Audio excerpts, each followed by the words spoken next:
Hi everyone, here we've got OPPO A15 and let me share with you how to change the ringtone on this device. So first of all, let's enter the settings, and here we have to find the option sound and vibration. Let's tap on it.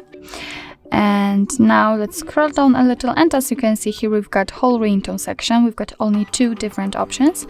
We can change the ringtone for calls, and this is the very first option, and also for the notification sound. So let me show you how to do it using the phone ringtone. Let's tap on it. Of course, give all the permissions it needs, and as you can see, we've just been transferred to the full list of all available ringtones from which we can choose.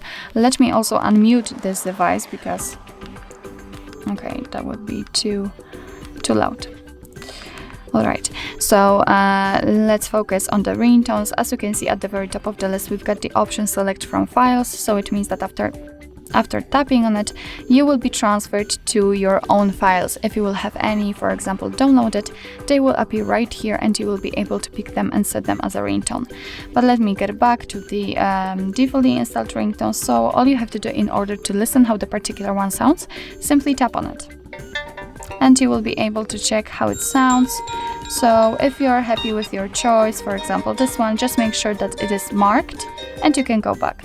And as you can see, it is notified right here, so it means that from now on your device will use the chosen ringtone in order to communicate, in order to notify you that you've got the incoming call. Of course, the same situation will be with notification sounds. Just tap on it and change it. So actually that's all. This is how to change the ringtone in your OPPO A15. Thank you so much for watching. I hope that this video was helpful, and if it was, please hit the subscribe button and leave the thumbs up.